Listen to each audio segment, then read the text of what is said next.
आप देख रहे हैं जोहार झारखंड। पहली खबर धनबाद से, जहां रेल मंडल के गोमो धनबाद रेलखंड पर लापरवाही की वजह से 6 ठेका मजदूरों की मौत हो गई। मजदूर पोल लगाने का काम कर रहे थे, तभी वो हाई टेंशन तार की चपेट में आ गए। डीआरएम ने जांच के बाद कार्रवाई की बात कही।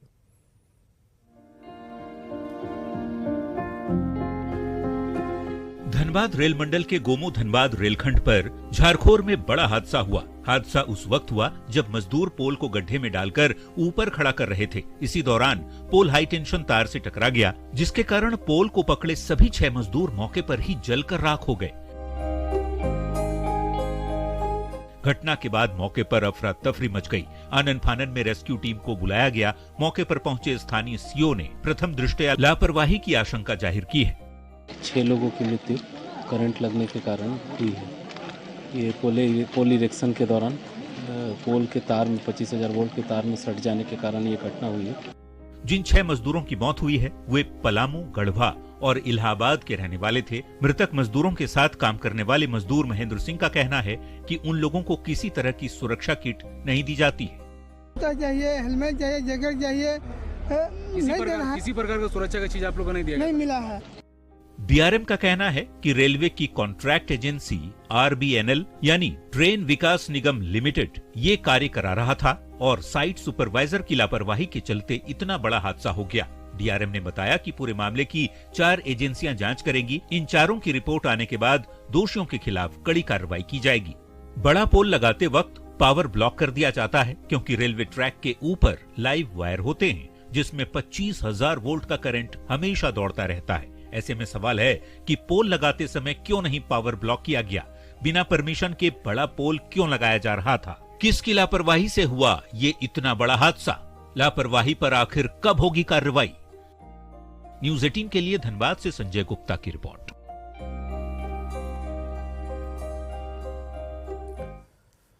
पश्चिमी सिंहभूम के कुल्हान जंगल में सुरक्षा बलों को नक्सलियों के खिलाफ बड़ी कामयाबी मिली। सर्च ऑपरेशन के दौरान नक्सलियों द्वारा प्लांट किए गए 5 आईईडी बमों को बरामद कर उनके मंसूबों पर पानी फेर दिया।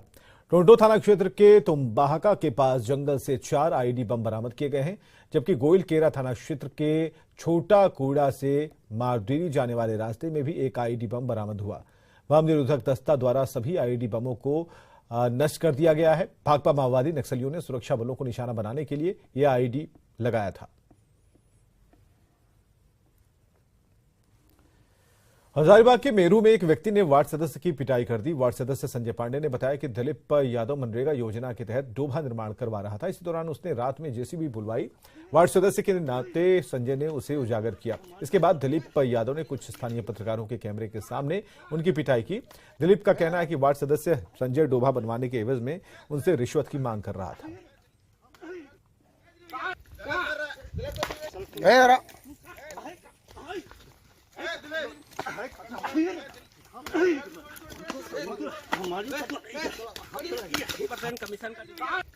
अच्छा, कि नहीं देगा तो जैसे भी अपने से बुला करके फोटो खींच कर वायरल की है कि काम नहीं होने देंगे।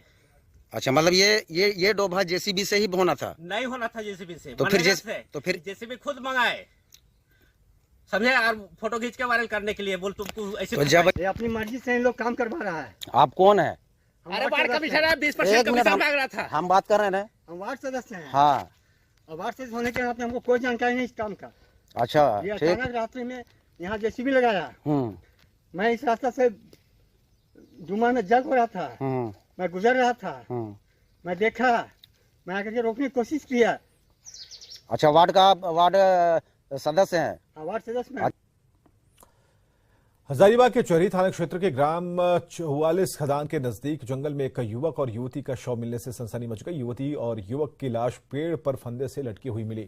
ग्रामीणों ने इसकी सूचना चरही पुलिस को दी। तब घटनास्थल पर चरही पुलिस पहुंची और दोनों के शवों को अपने कब्जे में लेकर जांच में जुट गई। युवक और युवती दोनों शनिवार से की सुबह से ही घर से लापता थे। हालांकि इनके परिजनों ने कोई गुमशुदगी की रिपोर्ट दर्ज नहीं कराई थी। पुलिस छानबीन कर रही है और यह भी पता लगाने का प्रयास कर रही है कि कहीं घटना की वजह कुछ और तो नहीं। कोडरमा में हाथियों ने जमकर तबाही मचाई है। डोमचांच के का खलार पंचायत के 3 गांव में दर्जन भर घरों और एक सरकारी स्कूल को नुकसान पहुंचाया है। हाथी घर में रखे खाने की सामग्री को भी चट कर गए। डोमचांच प्रखंड के हिवड़ा, नावाडीह और अहराई में दर्जनों घरों के दीवारों को तोड़कर घर को क्षतिग्रस्त भी हाथियों ने किया। हाथियों के उत्पात से लोग डरे हुए हैं। लोगों ने वन विभाग से इलाके से हाथियों को भगाने की गुहार लगाई है। जितना चावल और मर मसाला दाल उल रहता था सब खा गया है, कुछ नहीं रहने दिया। बर्तन सब कुछ तोड़ फाड़ दिया। हम लोग इतना आराम से कमाते हैं, खाते हैं, पैसा भी नहीं, अब घर भी टूट गया, कैसे बनवाएंगे, कच्चा पैसा भी नहीं है। देखिए ना, और बरसात का दिन आते हैं, बाल बच्चा कहाँ रखेंगे। साइबर अपराधियों की तलाश में जामताड़ा पहुंची मुंबई पुलिस ने 2 आरोपियों को दबोच लिया। गिरफ्तार आरोपियों की पहचान अनवर अंसारी और गफूर मियां के रूप में की गई है। इनके पास से 4 mobile, 10 SIM card, 5 ATM card के साथ एक स्कॉर्पियो गाड़ी बरामद की गई। बताया जा रहा है कि ये साइबर अपराधी कॉल करके लोगों को झांसे में लेते थे और अपना शिकार बनाते थे। इनका संबंध कई सीएसपी संचालकों से था, जिनकी मदद से पैसों की अवैध निकासी करते थे। फिलहाल मुंबई पुलिस दोनों को गिरफ्तार कर कोर्ट में पेशी के लिए रिमांड पर मुंबई ले गई है। रांची के इरबा में बुनकर संवाद में झारखंड कांग्रेस के नेताओं के साथ राज्यसभा सांसद इमरान प्रतापगढ़ी भी शामिल हुए, लेकिन मंच पर कांग्रेस के नेता एक दूसरे को ही कोसते नजर आए।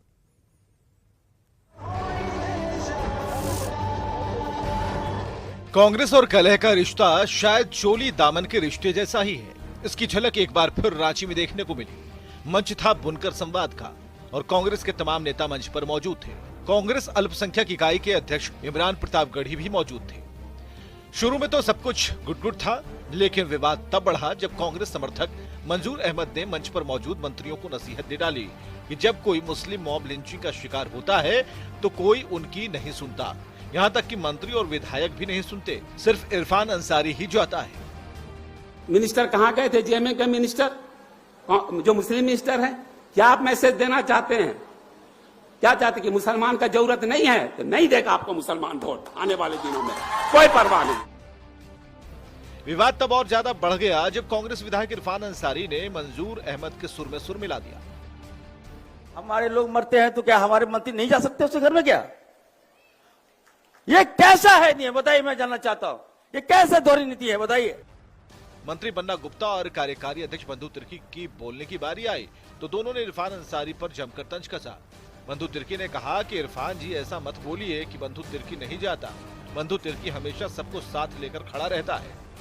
कांग्रेस पार्टी में एक पॉकेट में काजू रखता है, दूसरा में चना। नेता लोग बता रहे हैं आपको, आपके पास नेता लोग फाकता है चना, बाहर निकल के बाद काजू फाकता है, इसलिए गलत डायरेक्शन वालों से बचना होगा।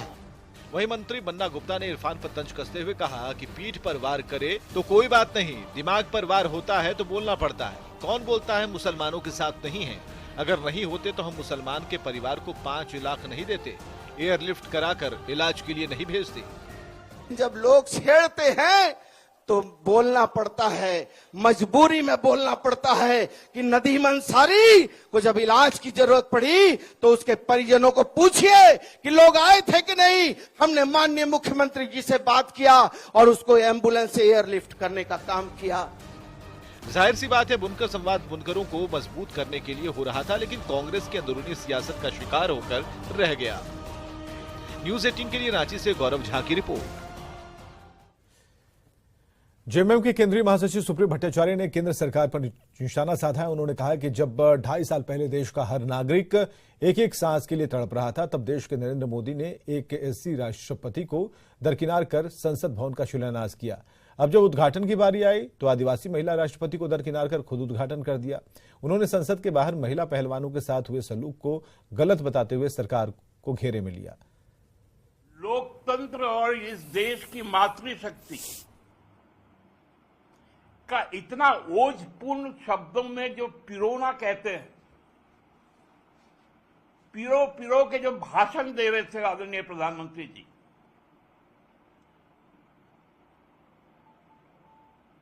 तब उसी स्थल से 1 किलोमीटर के कम फासले पर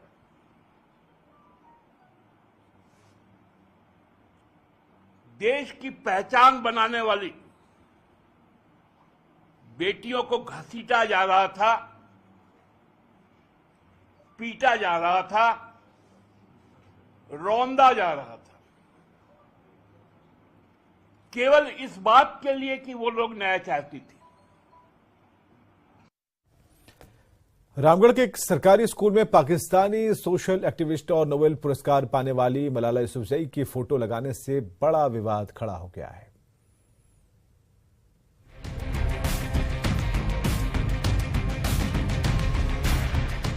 इस पोस्टर को देखिए।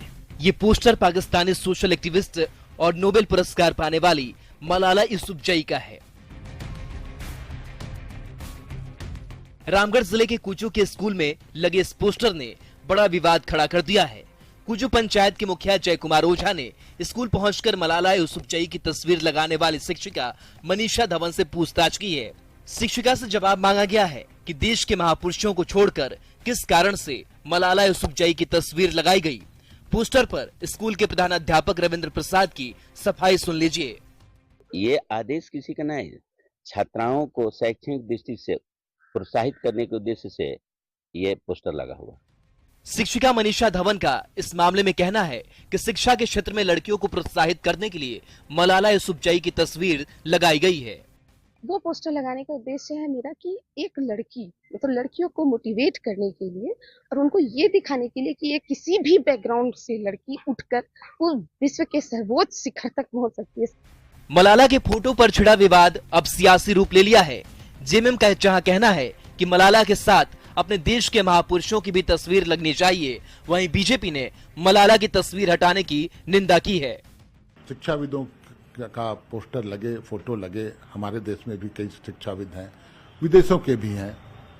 मकसद होना चाहिए कि उससे बच्चों को प्रेरणा मिले। कहते हैं ना कि सरकार के शीर्ष में जो सोच होगी ना वो नीचे तक दिखने लगती है। ये कट्टरपंथी लोग वाली सरकार है, ये तुष्टिकरण करने वाली सरकार है। मलाला एक सिंबल है कि कैसे एक अल्पसंख्यक लड़की तमाम विषम परिस्थितियों के बावजूद कट्टरपंथियों से अपनी जान की बाजी को लगाते हुए भी उसने अपने उसूलों को नहीं छोड़ा। शिक्षा के क्षेत्र में मलाला को कौन नहीं जानता है। ऐसे में उसका संबंध किसी भी देश से हो, क्या फर्क पड़ता है? अगर बच्चों को मोटिवेट करने के लिए मलाला का पोस्टर लगाया जाता है तो उसमें क्या दिक्कत है? न्यूज़ 18 के लिए रामगढ़ से जावेद खान की रिपोर्ट।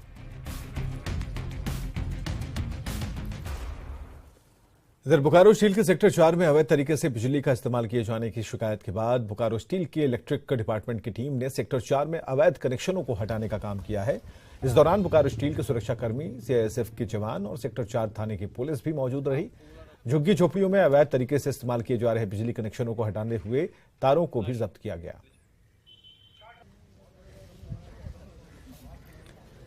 और पलामू में एक बार महादलित परिवार के ऊपर दबंगों ने हमला कर दिया है। दबंगों ने उनकी झुग्गी झोपड़ी को तोड़ दिया। इसके बाद पीड़ित महादलित परिवार के लोग इंसाफ की मांग को लेकर नीलांबर पीतांबर प्रखंड कार्यालय के सामने धरने पर बैठ गए।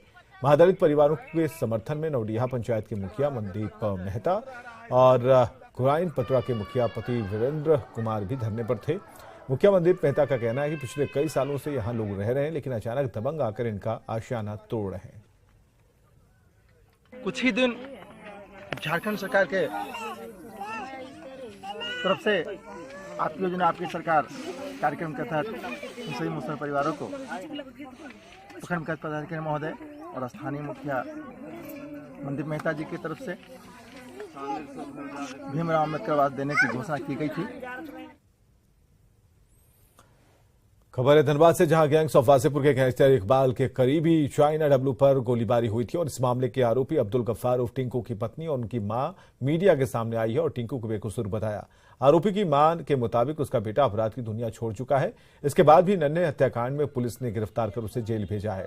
परिजनों के मुताबिक वो घटना का चश्मदीद गवाह है और गोली किसने चलाई वो बता सकता है। परिवार ने पुलिस से इंसाफ की गुहार लगाई।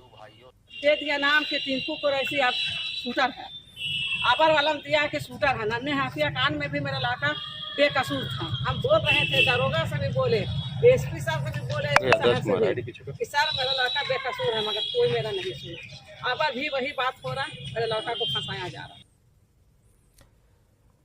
पाकुड़ जिले के हिरणपुर प्रखंड के जहांपुर गांव में सार्वजनिक रूप से चड़क पूजा का आयोजन किया गया। इसमें अपनी भक्ति की प्रशक्ति का प्रदर्शन करने वाले भक्त 50 फीट ऊंचे लकड़ी के खंभे पर लटक कर परिक्रमा करते हैं।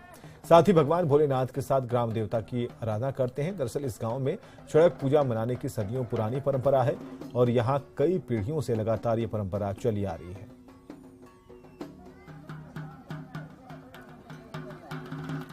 खबर रामगढ़ से, जहां गोला में प्राचीन शिव मंदिर में शिव भक्ति का पर्व मंडा धूमधाम से मनाया गया। गोला में 80 साल से भी अधिक समय से मंडा का पर्व का आयोजन हो रहा है। भगवान भोलेनाथ और माता पार्वती को मनाने को लेकर शिव भक्तों ने 9 दिनों तक पूजा अर्चना की। पूजा के अंतिम दिन महादेव मंडा में पर्व में विभिन्न पूजन क्रिया को पूरा किया गया। इसके तहत लोटन सेवा, फुलकुंदी, बनस झूला समेत कई प्रक्रियाओं को शिव भक्तों ने पूरा किया।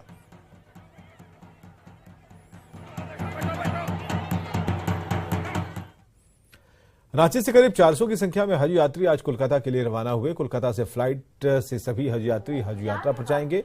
जामताड़ा से विधायक इरफान अंसारी ने सभी हज यात्रियों को ट्रेन से रवाना करते हुए कहा कि सभी यात्रियों के लिए झारखंड सरकार ने मुफ्त व्यवस्था कराई है। सभी यात्रियों के चेहरे पर सरकार की ओर से की गई व्यवस्थाओं को लेकर खुशी देखी गई।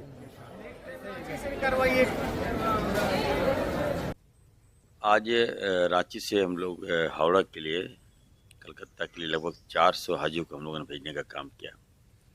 और वैसे हाजियों के जो सक्षम नहीं थे और जो लगातार मांग कर रहे थे कि हमको सुविधा दीजिए, तो हमारी सरकार ने, हमारे मुख्यमंत्री जी ने हम लोगों ने ट्रेन की व्यवस्था कराई फ्री, तो लोग को भेजे और काफ़ी अच्छा लगा। पाकुड़ के हिरणपुर मवेशी हाट की हालत इन दिनों काफी खस्ता है। स्थानीय लोगों का कहना है कि पहले यहां इतने पशु आते थे कि 4 दिनों तक पशु बिक्री होती रहती थी। आरा, छपरा, सिवान, सोनपुर, बलिया, गोड्डा, साहिबगंज समेत कई जिलों के व्यापारियों का जमावड़ा यहां लगा रहता था। लेकिन रघुवर सरकार के आने के बाद पाकुड़ के पूर्व डीसी दिलीप कुमार झा ने हाट को बंद करवा दिया। हेमंत सोरेन की सरकार बनने पर हाट शुरू तो हुआ, पर इसकी पुरानी रौनक अब तक नहीं लौट पाई। पहले ये हाट बृहस्पतिवार को लगती थी और शनिवार तक चलती थी, लेकिन वर्तमान में सिर्फ ये बृहस्पतिवार को ही ये हाट लग रहा है, जिसमें मवेशी की खरीद बिक्री की जाती है। तो कालांतर में धीरे धीरे हाट का जो स्वरूप बदलता गया और भी कई हाट लगने लगे, जिस कारण से इस हाट का महत्व धीरे धीरे कम हो गया है। दुमका का बसगोरिया गांव आज भी विकास से कोसों दूर है। ना तो यहां जाने के लिए सड़कें हैं, न पीने के लिए पानी है। ग्रामीणों ने अपनी समस्या को लेकर कई बार मुखिया से मदद की गुहार लगाई, लेकिन सुनवाई नहीं हुई। जब न्यूज 18 ने कृषि मंत्री बादल पत्रलेख से इस पर सवाल किया तो उन्होंने जल्द ही मामले पर संज्ञान लेकर गांव में स्वच्छ पेयजल की व्यवस्था बहाल करने का भरोसा दिलाया।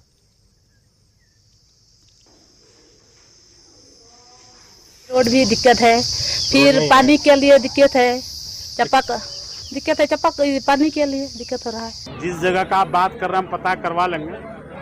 फिर से राज्य सरकार ने सभी पंचायतों में 10-10 नए चापानल अधिष्ठापन का निर्णय लिया है और उसका जब कार्य योजना आदेश आ जाएगा तो उन सब जगहों को।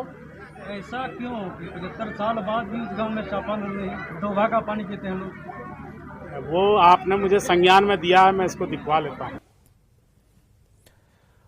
और दिल्ली से बड़ी खबर, प्रधानमंत्री से झारखंड के राज्यपाल सीपी राधाकृष्णन ने मुलाकात की है और प्रधानमंत्री से उनकी मुलाकात हुई है। कई मसलों पर बातचीत हुई और झारखंड की जो स्थिति है उसके बारे में प्रधानमंत्री को उन्होंने अवगत कराया। तस्वीरें सामने आई हैं जहां प्रधानमंत्री से झारखंड के राज्यपाल की मुलाकात हुई है। सीपी राधाकृष्णन ने मुलाकात की प्रधानमंत्री नरेंद्र मोदी से और राज्य के हालात के बारे में उन्हें जानकारी दी है। गिरिडीह के गांवों में वन विभाग की टीम ने बैरल पत्थर खदान को जेसीबी मशीन से डोजरिंग कर ध्वस्त किया। ये सभी खदान असुरहांडी जंगल में अवैध रूप से संचालित किए जा रहे थे। इस दौरान मौके से कई उपकरण जब्त किए गए हैं और बताया जाता है कि रेंजर को गुप्त सूचना मिली थी कि गांवा वन क्षेत्र के असुरहंडी जंगल में अवैध रूप से बैरल पत्थर का उत्खनन हो रहा है। इसके बाद वन विभाग ने यह कार्रवाई की। वहीं मौके पर काम कर रहे मजदूर भाग निकले। गुप्त सूचना प्राप्त हुई थी कि लोकाई थाना अंतर्गत असुरहड्डी जंगल में अवैध रूप से सुरंगनुमा खदान बनाकर बैरल पत्थर का उत्खनन किया जा रहा है। सूचना प्राप्त होते ही वन प्रक्षेत्र पदाधिकारी गांवा के निर्देश पर हम लोगों ने एक छापेमारी टीम का गठन कर उक्त जंगल में छापेमारी की। जमशेदपुर उपायुक्त कार्यालय के गेट के सामने ग्राम सभा खैरबनी सामुदायिक टटोला के ग्रामीणों ने हथियार के साथ जोरदार प्रदर्शन किया। ग्रामीणों की मांग है कि खैरबानी सिमटोला ग्राम सभा की जमीन पर प्रस्तावित कचरा निस्तारण प्लांट को रद्द किया जाए। ग्रामीणों ने कहा कि जान देंगे लेकिन जमीन नहीं देंगे। मेरा गांव में कचरा प्लांट सरकार लगाना चाह रहे हैं, हम लोग जोर जोर विरोध कर रहे हैं। 2010 से अभी तक विरोध चल रहा है और अभी तक पूरा विरोध करेंगे। हमारा दूसरा शहर का मेरा गांव में कचरा फेंकने नहीं देंगे और इसके लिए हम लोग पूरा जन आंदोलन करने के लिए भी तैयार है, लेकिन एक भी हम मेरा गांव में कचरा गिरने नहीं देंगे। कुछ भी कर सकते हैं, आर पार की लड़ाई भी कर सकते हैं। हम लोग को वहाँ जहरा स्थान है, गोट पूजा स्थान है, बच्चे लोग खेलते हैं, नीचे हम लोग खेती बाड़ी करके खाते हैं। हम लोग कहाँ जाएंगे? हम लोग का जमीन ये करेंगे तो हम लोग का जमीन लूटना बंद कीजिए। हम आदिवासी है, मेरा जमीन ले रहा है तो हम रहेंगे कहाँ? अभी हम तो मर जाएंगे। और खबरें लगातार जारी हैं, बने रहे हमारे साथ।